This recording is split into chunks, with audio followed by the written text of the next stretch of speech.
News first channel ವೀಕ್ಷಕರಿಗೆ ಭವಿಷ್ಯ ಈ ದಿನ ಕಾರ್ಯಕ್ರಮಕ್ಕೆ ಸ್ವಾಗತ. ಮೊದಲು ಮೇಷರಾಶಿ. ಮೇಷರಾಶಿಯವರಿಗೆ ನಿಮ್ಮ ಕೆಲಸ ಕಾರ್ಯಗಳಲ್ಲಿ ನಿಮಗೆ ವಿಶೇಷವಾದಂತಹ ಒಂದು ಹೆಮ್ಮೆ.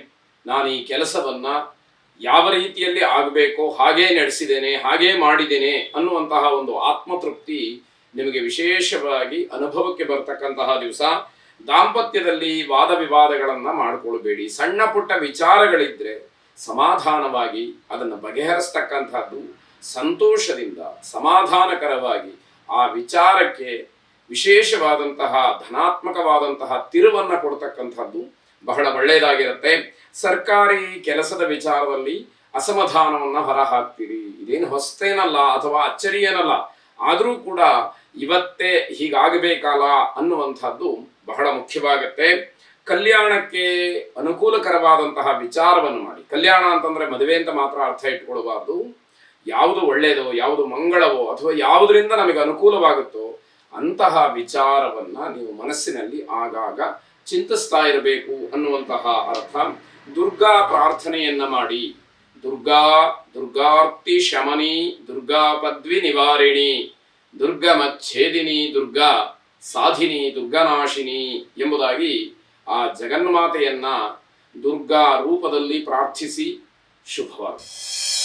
ವೃಷಭ ರಾಶಿ, ನಿಮ್ಮ ವೈಯಕ್ತಿಕವಾದಂತಹ ಅನುಕೂಲಕ್ಕೋಸ್ಕರವಾಗಿ ನಿಮಗೆ ಯಾವುದೋ ಒಂದು ವಿಷಯ ಖುಷಿ ಕೊಡುತ್ತೆ ಅಂತ ಹೇಳಿ ಬೇರೆಯವರಿಗೆ ತೊಂದರೆಯನ್ನ ಮಾಡಬಾರದು.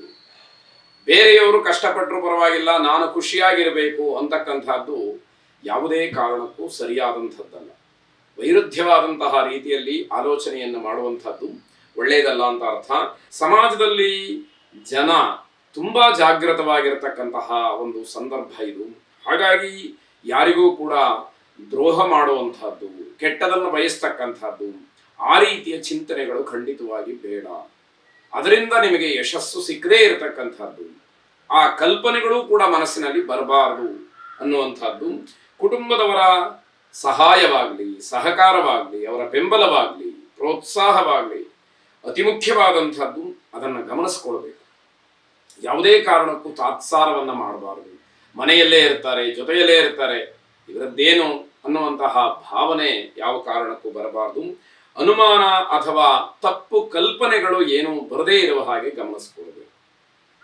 ಯಾರನ್ನೋ ನೋಡಿದಾಗ ಅನುಮಾನ ಬರುವಂತಹದ್ದು, ಯಾರ ಜೊತೆಯಲ್ಲೋ ಮಾತಾಡುವಾಗ ಇವರು ನನಗೆ ಮೋಸ ಮಾಡೋದಕ್ಕೋಸ್ಕರನೇ ಮಾತಾಡ್ತಾ ಇದ್ದಾರೆ ಅಂತ ಹೇಳಿ ಕಲ್ಪನೆ ಮಾಡ್ಕೊಳ್ಳೋದು, ಈ ರೀತಿಯ ಅನುಮಾನ ಬೇಡ. ಯಾಕೆಂದ್ರೆ ಇಡೀ ಪ್ರಪಂಚ ನಿಂತಿರುವಂಥದ್ದು ನಂಬಿಕೆಯ ಮೇಲೆ.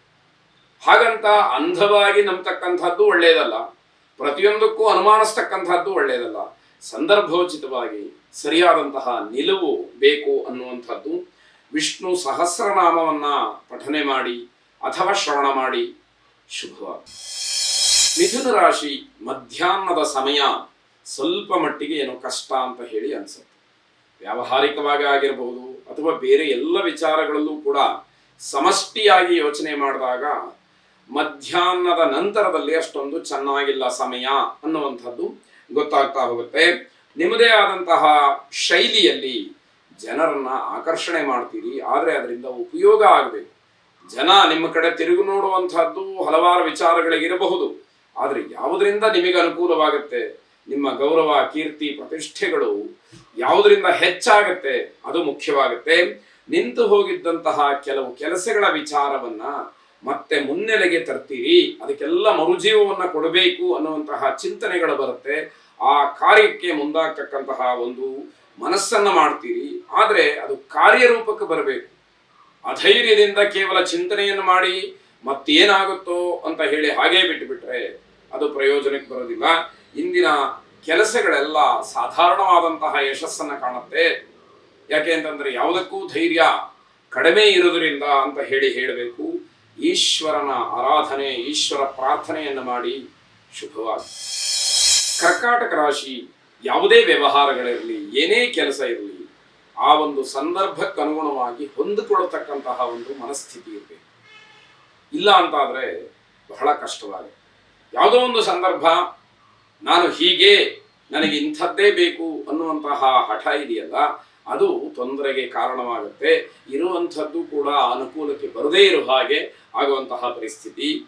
ಮೇಲಧಿಕಾರಿಗಳು ಉದ್ದೇಶಪೂರ್ವಕವಾಗಿ ಹಲವಾರು ಸವಾಲುಗಳನ್ನು ನಿಮ್ಮ ಮುಂದೆ ಇಡ್ತಾರೆ. ದೊಡ್ಡವರು ನಿಮ್ಮ ಮುಂದೆ ಸವಾಲುಗಳನ್ನು ಇಡ್ತಾರೆ.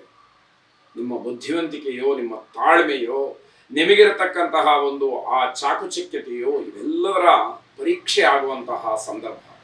ಅದೆಲ್ಲವನ್ನ ಸಮಾಧಾನದಿಂದ ದಾಟಿ ಜಯಶೀಲರಾಗಬೇಕಾದಂತಹದ್ದು ಅತಿ ಮುಖ್ಯವಾಗುತ್ತೆ. ನಿಮ್ಮದೇ ಆದಂತಹ ಕೆಲವು ತೀರ್ಮಾನಗಳೇನಿರುತ್ತೆ ಅಂಥದ್ರಿಂದ ಕೆಲವು ಕೆಲಸಗಳಾಗೋದಿಲ್ಲ. ಹಾಗಾಗಿ ತಾಳ್ಮೆಯಿಂದ ಬೇರೆಯವರ ಸಲಹೆ, ಬೇರೆಯವರ ಮಾರ್ಗದರ್ಶನ, ಬೇರೆಯವರ ಮಾತು ಇದೆಲ್ಲದಕ್ಕೂ ಕೂಡ ಗೌರವವನ್ನು ಕೊಟ್ಟು ಅದನ್ನು ಸ್ವೀಕಾರ ಮಾಡಿ ಅದನ್ನು ಸರಿಯಾದಂತಹ ರೀತಿಯಲ್ಲಿ ಚರ್ಚಿಸಿ ಚಿಂತಿಸಿ ನಿರ್ಧಾರಗಳನ್ನು ಮಾಡಬೇಕಾಗತ್ತೆ. ಮಾನಸಿಕವಾದಂತಹ ತೊಂದರೆ ಅಥವಾ ಖಿನ್ನತೆಗೆ ನಿಮಗೆ ಅವಕಾಶಗಳು ಹೆಚ್ಚಾಗುತ್ತೆ. ಅಂದರೆ ಎಷ್ಟು ಪ್ರಯತ್ನಗಳನ್ನು ಮಾಡಿದರೂ ಕೂಡ ಇದೆಲ್ಲ ಹೀಗೇನಾ, ಎಷ್ಟು ತಾಳ್ಮೆ ಪರೀಕ್ಷೆ ಅನ್ನುವಂಥದ್ದು ಮಾನಸಿಕವಾದಂತಹ ಒತ್ತಡಕ್ಕೆ ಅಥವಾ ಮನಸ್ಸಿನ ಮೇಲೆ ಒಂದು ದೊಡ್ಡದಾದಂತಹ ಪರಿಣಾಮವನ್ನು ಬೀರೋದಕ್ಕೆ ಕಾರಣ ಆಗಬಹುದು. ಸುಳ್ಳನ್ನು ಯಾವುದೇ ಕಾರಣಕ್ಕೂ ಹೇಳುವಂತಹ ಪ್ರಸಂಗಗಳು ಬೇಡ. ಆ ರೀತಿ ಪ್ರಸಂಗಗಳು, ಒತ್ತಡಗಳು, ಸಂದರ್ಭಗಳು ಒದಗಬಹುದು. ಆದರೆ ಮನಸ್ಸಿನಲ್ಲಿ ಸರಿಯಾದಂತಹ ಗಟ್ಟಿಯಾದಂತಹ ನಿರ್ಧಾರ ಇರಲಿ. ಸುದರ್ಶನ ಮಹಾವಿಷ್ಣುವನ್ನ ವಿಶೇಷವಾಗಿ ಪ್ರಾರ್ಥನೆ ಮಾಡಿ. ಶುಭವಾಗಲಿ.